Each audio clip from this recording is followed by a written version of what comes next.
Maybe you're like me and you move a lot, or you're just moving soon, but you want to do it sustainably? This is the video for you. Hello everyone, it's Emma and welcome back to my channel and welcome back to my zero waste life, where I show you how to live zero waste on a budget, free, easy, and fun ways to live zero waste. And today we're talking about moving. I'm a little bit of a professional at this point. I don't mean to brag, but I have moved, oh gosh, 4 times in the last 5 years. So I think I'm pretty good at moving at this point. Why I'm moving so much? If anybody cares, I'm in the Air Force. Well, I'm getting out, which is really exciting, but that also means I'm probably moving again in the next 6 months or so when I get out of the Air Force. Anyway, I just made a big move from Las Vegas to Spokane. So like I'm not just moving like cities, I'm moving across state lines, halfway across the country. So I have a lot of tips when it comes to moving more sustainably. I do have a video about this when I moved overseas from Japan to Las Vegas, and you can check that out up here. Some of these are going to be new tips, some of them are going to be regurgitated, but regardless, if you watch both of these videos, you should be ready to go for your next move. A lot of the times when we move and when we think about moving, we think of throwing a bunch of stuff away and starting from scratch and driving big gas guzzling cars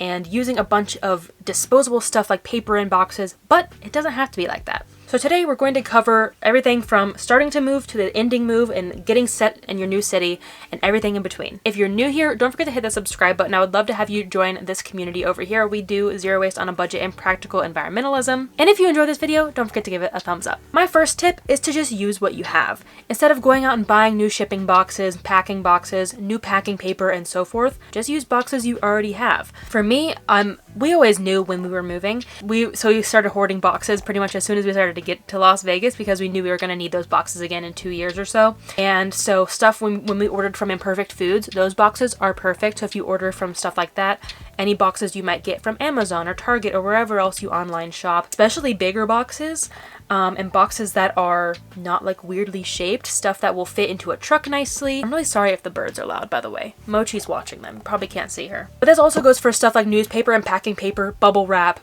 any sort of styrofoam, padding, stuff that you can use to protect your valuables and your breakables while you're moving. Not only is this zero waste, but this is gonna save you so much money. Boxes are expensive. And for what? Spend $8, $10, $12 on a box when you can just use a box for free. But let's say you don't online shop at all, or maybe you do, but you got notice that you're moving last minute and you weren't saving any boxes. What can you do?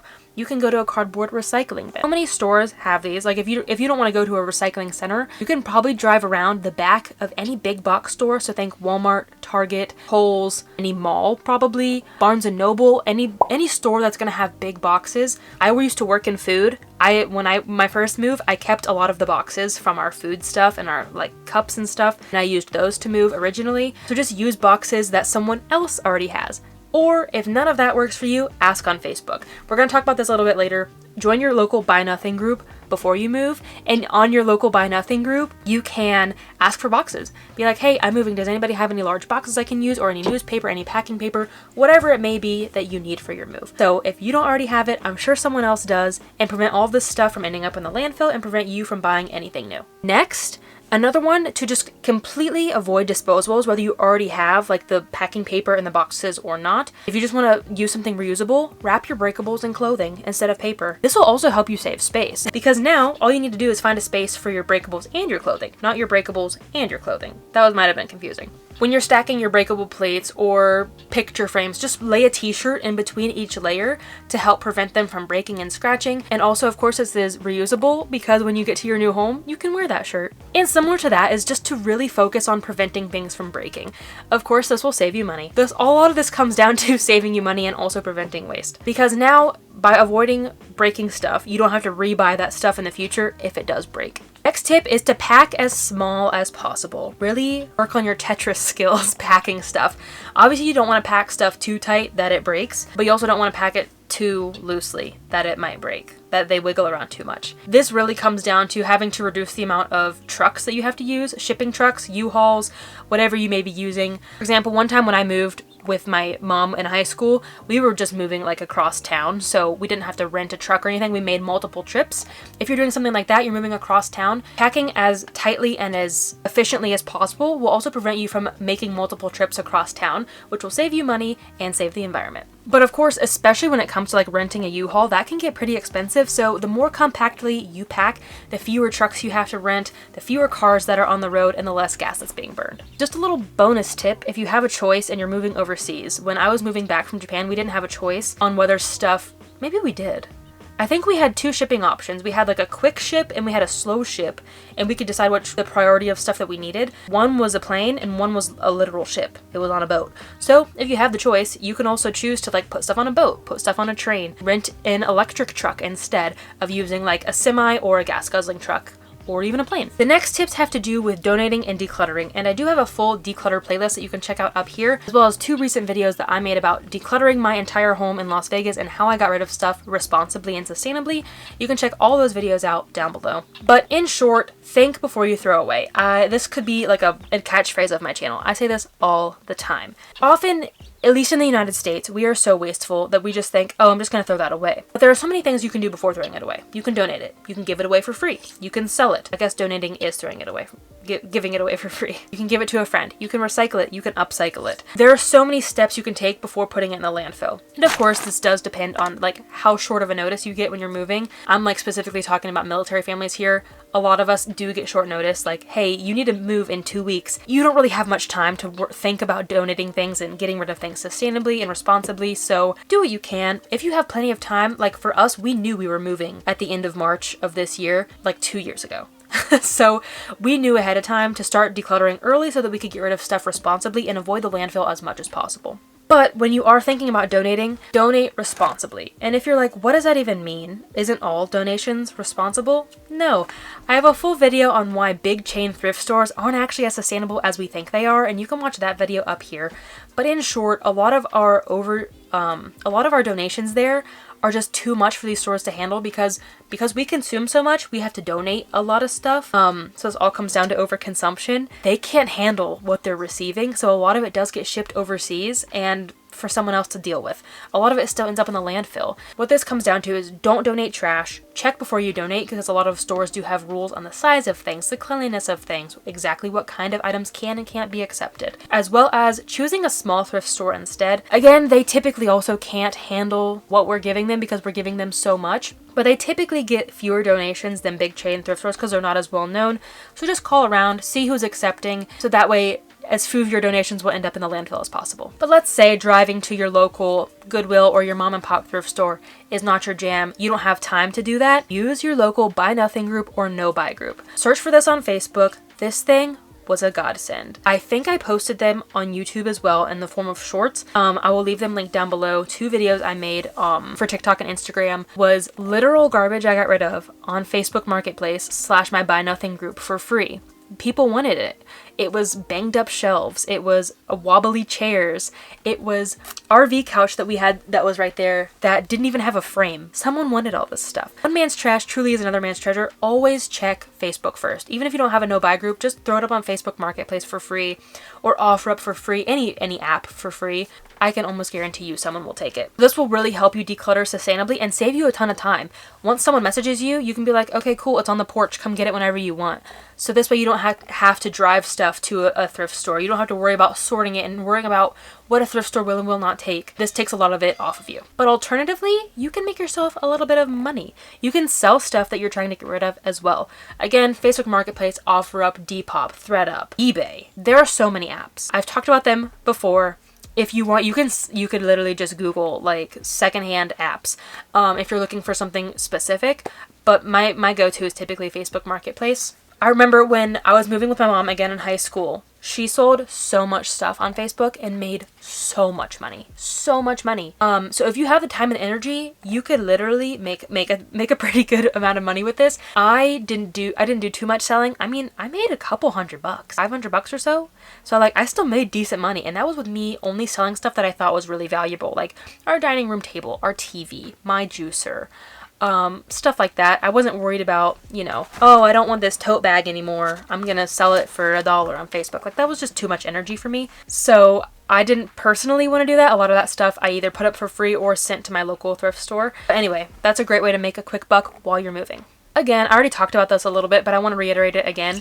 Recycle stuff that you can't donate or sell. I can't see anything around here. Let's say I had this notebook and it was blank and I, for some reason, thought that I couldn't donate it. Rip out the pages and recycle it instead. Don't throw it away. Always, again, the landfill should be your last resort. And if you're wondering why I keep iterating this, is that a phrase? Keep iterating? Keep reiterating? Anyway, the reason I keep saying to avoid the landfill at all costs is because our landfills are running out of space, and they're going to run out of space way sooner than you think they are.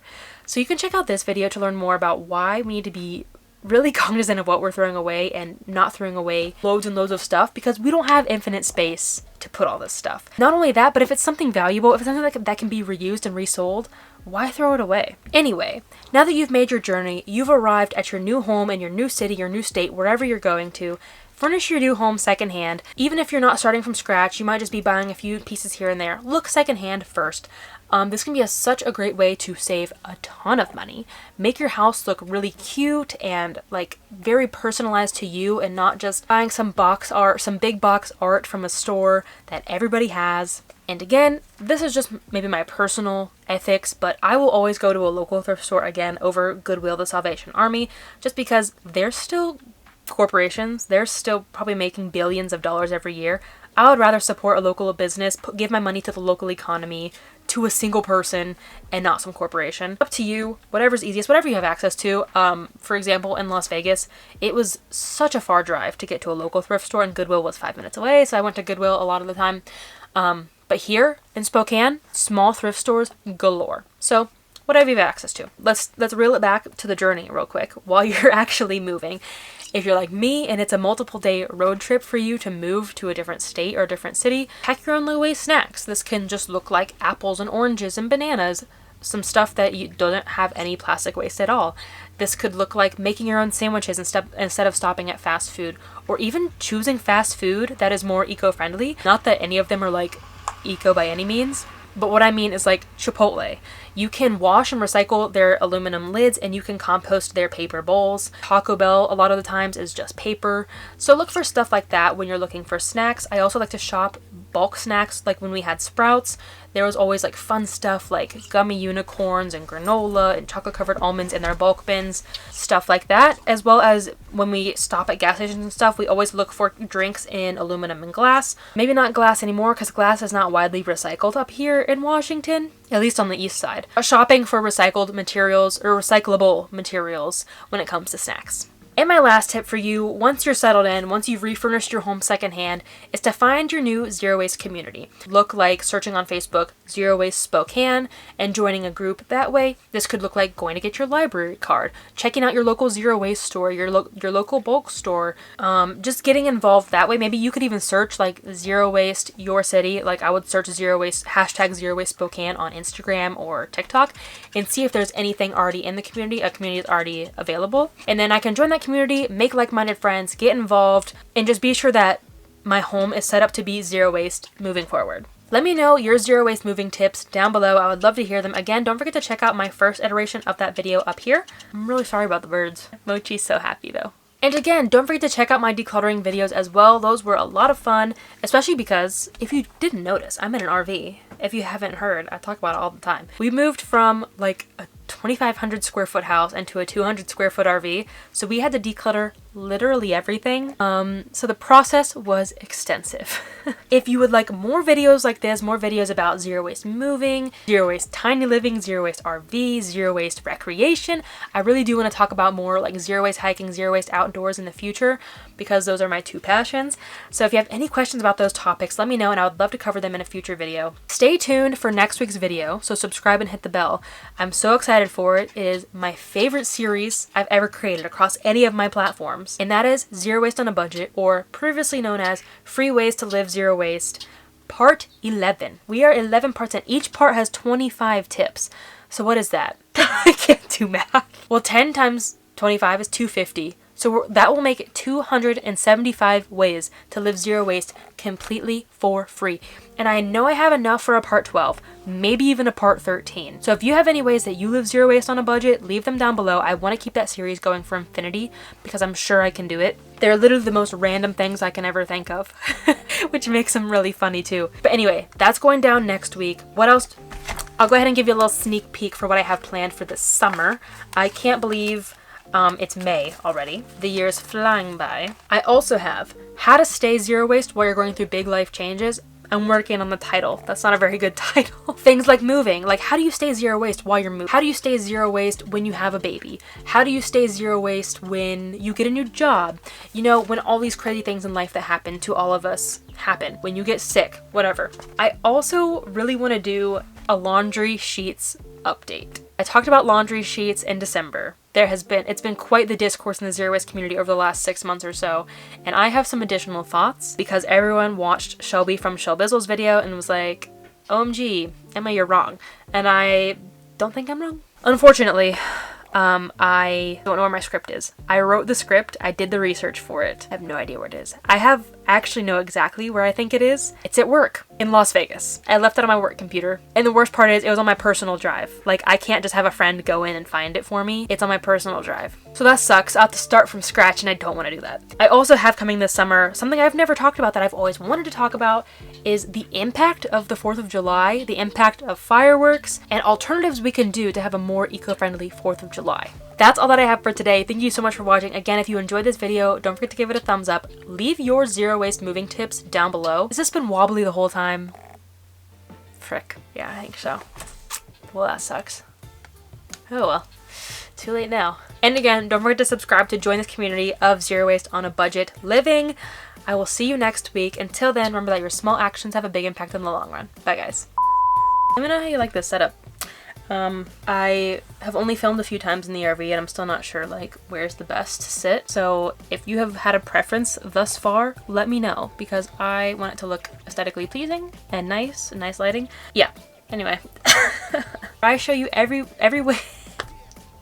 Did I change my intro? Oh gosh, my neighbors are coming home. They're gonna see me filming. Oh well, I gotta make my money, don't I?